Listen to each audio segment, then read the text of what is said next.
وإن تغفر لهم فإنك أنت العزيز الحكيم. قال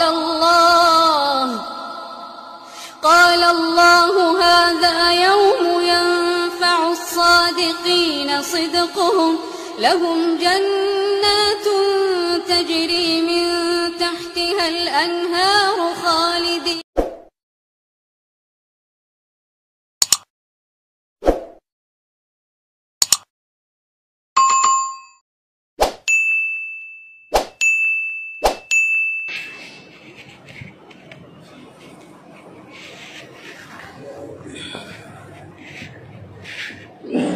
السلام علیکم ورحمۃ اللہ وبرکاتہ. حامداً و مصلیاً اما بعد، عن ابی ہریرہ رضی اللہ عنہ ان رسول اللہ صلی اللہ علیہ وسلم قال لا تجعلوا بیوتکم مقابر ان الشیطان ینفر من البیت الذی تقرأ فیہ سورۃ البقرہ. رواہ مسلم. قابل قدر علماء کرام، بزرگوں، دوستوں، آپ کے سامنے صحیح مسلم کی حدیث نمبر 780 پیش کی گئی ہے. آج کے درس میں ہم آپ کو یہ بتلانے کی کوشش کریں گے کہ ہم اپنے گھروں کو مثالی گھر اور اسلامی گھر کیسے بنائیں. وہ نسخے کیا ہیں، وسائل کیا ہیں جن کو اپنانے اور اختیار کرنے سے ہمارا گھر ایک مثالی گھر بن سکتا ہے. میرے بھائیو دوستو، گھر کی بڑی اہمیت ہے مذہب اسلام میں.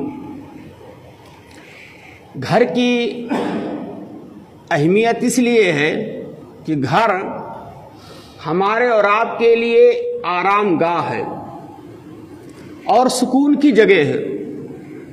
سورہ نحل آیت نمبر 80 میں اللہ نے ارشاد فرمایا واللہ جعل لکم من بیوتکم سکنا، کہ اللہ تبارک تعالیٰ کا ایک احسان یہ ہے کہ اللہ نے تمہارے لیے تمہارے گھروں کو سکون کی جگہ بنا دیا. یہ اللہ کا بہت بڑا احسان ہے. گھر کی اہمیت آپ ان لوگوں سے پوچھئے جن کے پاس گھر نہیں ہے، بے گھر ہیں، پلیٹ فارم پر رہتے ہیں، فٹ پاتھ پہ پڑے رہتے ہیں، جن کا گھر جل گیا ہے یا سیلاب کی وجہ سے پورا گھر بہہ گیا ہے. بہت سے لوگوں کو آپ نے دیکھا ہوگا، لوگ آ کر کے مدد کے لیے درخواست کرتے ہیں، اعلان کرتے ہیں کہ میرا گھر بہہ گیا ہے سیلاب میں، یا جل گیا ہے، یا میرے پاس گھر نہیں ہے، بے گھر ہوں. کبھی یہاں بال بچوں کو لے کر رکتا ہوں، کبھی یہاں خیمہ ڈالتا ہوں، کبھی یہاں پڑا رہتا ہوں. یہ صورتحال. تو گھر کی بڑی اہمیت ہے، لیکن گھر کو اسلامی گھر بنانے کا بھی حکم دیا گیا ہے. آج ہم لوگ اپنے گھروں پر نظر نہیں ڈالتے ہیں. ہمارے گھر اسلامی گھر نہیں ہیں میرے بھائیوں. ہمارے گھروں کے اندر جو افراد ہیں انہوں نے کبھی اپنے گھر کو اسلامی گھر بنانے کی کوشش نہیں کی، اور اصل تو ذمہ دار ہم ہیں گارجین کی حیثیت سے. میں نے صحیح مسلم کی حدیث نمبر 780 آپ کے سامنے رکھی ہے، اور میں یہ بتانے کی کوشش کروں گا ترتیب وار مختصر انداز میں کہ اسلامی گھر کو اسلامی گھر کیسے بنایا جائے. پہلا مرحلہ یہ ہے کہ آپ گھر کہیں بھی بنانا چاہیں، زمین خریدنا چاہیں، تو پہلے آپ پاس پڑوس کو دیکھیے کہ ہمارے پڑوسی کیسے ہیں. ہمارے پڑوسی دیندار ہیں، نمازی ہیں، بااخلاق ہیں کہ نہیں ہیں. ایک تو مرحلہ یہ ہوا. دوسرا یہ ہے کہ آپ کوشش کیجئے کہ آس پاس میں جہاں ہم گھر بنانے جا رہے ہیں، آس پاس میں قرب و جوار میں مسجد اور مدرسہ ہے کہ نہیں ہے. ہم عبادت کہاں کریں گے جا کر کے؟ ہمارے بال بچے نماز پڑھنے کے لیے کہاں جائیں گے؟ بہت سے لوگوں کو آپ نے دیکھا ہوگا ایسی جگہ مکان خرید لیتے ہیں، زمین خرید کر مکان بناتے ہیں جہاں پر نام و نشان نہیں ہوتا مسجد کا نہ مدرسے کا، ان کی اولاد آوارہ ہو جاتی ہے اور دین سے بیزار ہو جاتی ہے۔ تو دوسرا مرحلہ یہ ہے کہ آپ گھر ایسی جگہ بنانے کی کوشش کریں جہاں پر آس پاس میں مسجد ہو، اللہ کا گھر ہو اور مدرسہ ہو، مکتب ہو، جہاں پر آپ کے بچے جا کر کے اسلامی تعلیم سیکھ سکیں۔ تیسرا مرحلہ یہ ہے کہ آپ اپنے گھر کو اسلامی گھر بنانا چاہتے ہیں تو آپ کے لیے ضروری ہے کہ آپ نیک بیوی کا انتخاب کیجیے۔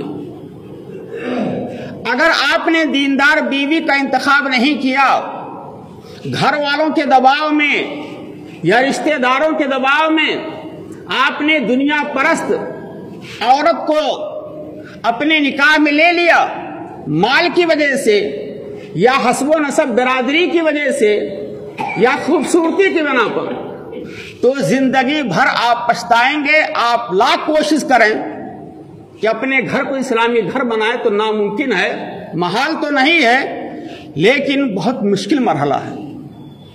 اسی لیے حدیث میں آتا ہے تنکح المرأۃ لاربعین، صحیح بخاری کی حدیث ہے، آپ نے خطبہ جمعہ میں بھی سنا ہوگا، اس میں آخر میں دیا فاظفر بذات الدین تربت یداک، دیندار لڑکی کو، خاتون کو ترجیح دو نکاح کے لیے، کامیاب رہو گے۔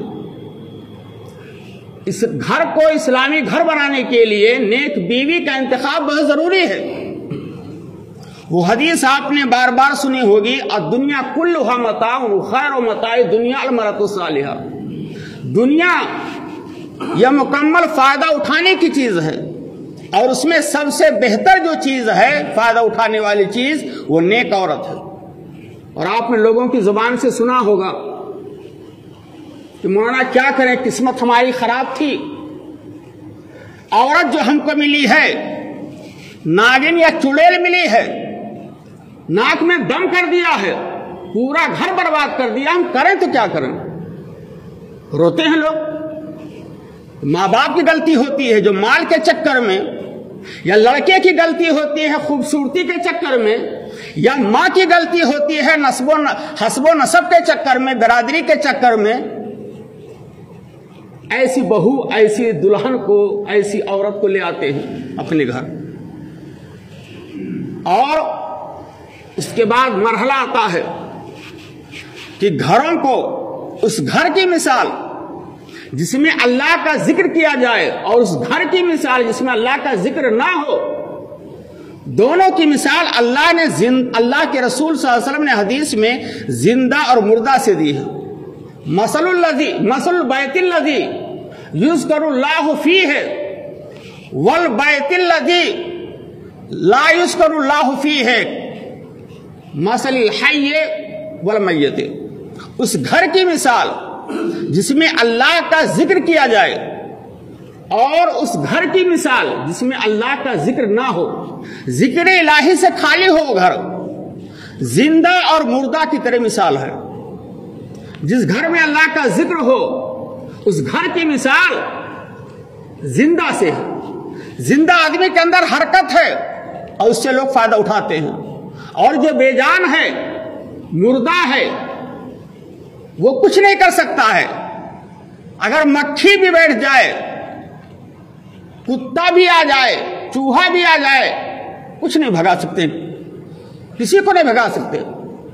تو اس گھر کی مثال پیارے نبی نے فرمایا جس گھر میں اللہ کا ذکر ہو۔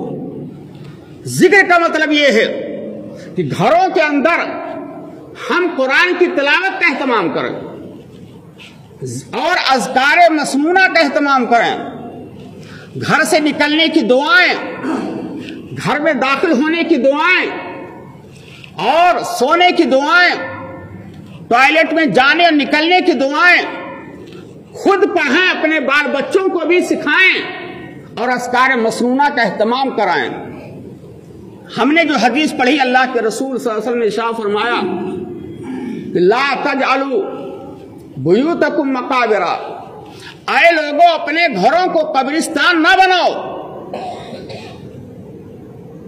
قبرستان میں نماز نہیں ہوتی ہے، ایسے اپنے اپنے گھروں کو نماز، تلاوت قرآن، ذکر الہی چھوڑ کر کے گھروں کو قبرستان نہ بناؤ۔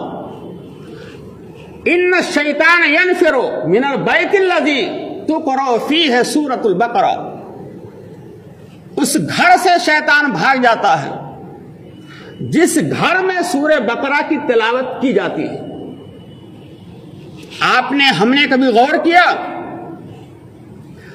ہم جمعہ کے دن سورہ کہف کی تلاوت بھی نہیں کر پاتے ہیں، چاہے کہ ہم اپنے گھروں پر روزانہ سورہ بقرہ کی تلاوت کریں اور اپنے اہل و عیال کو تلاوت قرآن پر آمادہ کریں، توفیق نہیں ہو پاتی میرے بھائیوں، ہفتے میں نہیں توفیق ہو پاتی۔ کتنے ایسے لوگ ہوں گے جو آتے ہیں مسجدوں میں نماز پڑھتے ہیں لیکن ان کا گھر تلاوت قرآن سے خالی ہے، ان کا گھر ذکر الہی سے خالی ہے۔ لہذا اگر ہم اپنے گھر کو مثالی گھر بنانا چاہتے ہیں تو ہمارے لیے ضروری ہے کہ اپنے گھروں کو ہم تلاوت قرآن سے پر کریں، گھروں کے اندر اپنے اہل و عیال کو اور خود قرآن کی تلاوت پر آمادہ کریں۔ آج ہمارے گھروں سے گانے کی آوازیں آ رہی ہیں، آج ہمارے نوجوان بچوں اور بچیوں کے ہاتھوں میں ہم نے شیطان کے ہتھکنڈے دے دیے ہیں، اسلحے موبائل کی شکل میں، اس سے طرح طرح کے گانے کی آواز آ رہی ہے، ننگی فلمیں دیکھی جا رہی ہیں، رات تک ہمارے نوجوان لڑکے جاگتے ہیں، جبکہ حدیث میں آتا ہے کہ جلدی سونے کا اہتمام کیجئے تاکہ جلدی اٹھیے، لیکن ہم اپنی تو فکر کر رہے ہیں لیکن اپنے گھر والوں کی فکر نہیں کر رہے ہیں۔ میرے بھائیو، سوچنے کا مسئلہ ہے، یہ بہت بڑا لمحہ فکریہ ہے، اور گھر کو مثالی گھر بنانے کے لیے ضروری ہے کہ آپ گھروں میں آپ صدقہ خیرات کا بھی اہتمام کرائیے۔ مجھے یاد آتا ہے پہلے زمانے کی عورتیں دیہاتوں میں بعض جگہوں پر اب بھی رائج ہے، جب عورتیں آٹا نکالتی تھی روٹی بنانے کے لیے تو ایک مٹھی بھر آٹا نکال کر کے مٹکا میں ڈال دیتے تھے، جمعہ کے دن مدرسے کے بچے آتے تھے ان کو مٹھی دیتے تھے۔ یہ چلا رہا ہے، لیکن افسوس تو ہے نئی نسل پر اور گارجین پر۔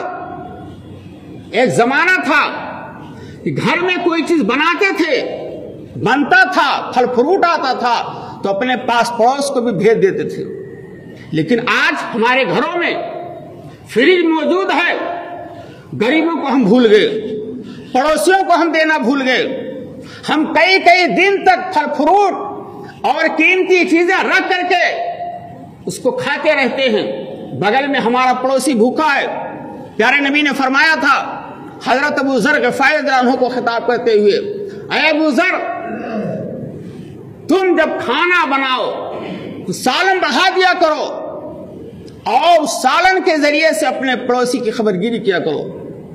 مثالی گھر بنانا چاہتے ہیں میرے بھائیوں تو ہمارے لیے ضروری ہے کہ اپنے گھروں کے اندر ہم اسلامی احکام کو نافذ کریں، اپنی اولاد، اپنے نوجوان لڑکے لڑکیوں کے حرکات پہ گہری نظر رکھیں، ان کا شب و روز کیسے گزر رہا ہے، ان کا اٹھنا بیٹھنا کیسے ہے، کن سے تعلقات ہیں، ان کے دوست احباب کہاں ہیں، کون ہیں، کہاں آنا جانا ہے، ان کے تکیے کے نیچے کیا ہے، ان کے موبائل میں کیا کیا کنٹیکٹ نمبر آتے ہیں، کہاں فون ہو رہا ہے، ان کے جیب میں کیا ہے، بستے میں کیا ہے۔ کبھی ہم جائزہ لیتے ہیں؟ ماحول بہت خراب ہو چکا ہے میرے بھائیوں، میں آپ کی بات نہیں کر رہا ہوں، میں سماج کی بات کر رہا ہوں، معاشرے کی بات کر رہا ہوں۔ اور اسلامی گھر بنانے کے لیے بھی ضروری ہے کہ آپ گھروں کے اندر اسلامی لائبریری قائم کیجئے۔ ہمارے گھروں کے اندر موبائل تو ہے، ساری چیزیں ہیں، لیکن اسلامی لائبریری نہیں ہے، دینی کتابیں نہیں ہیں، ترجمہ قرآن نہیں ہے، حدیث کی کتابیں نہیں ہے، چھوٹے چھوٹے پمفلیٹ نہیں ہے۔ ضرورت اس بات کی ہے کہ اس کو قائم کیا جائے تاکہ ہمارے گھر والے اسلامی کتابوں سے فائدہ اٹھائیں۔ اور اسلامی گھر بنانا چاہتے میرے بھائیوں تو ایک بات کہہ کر کے میں اپنی بات ختم کرنا چاہتا ہوں، وہ یہ ہے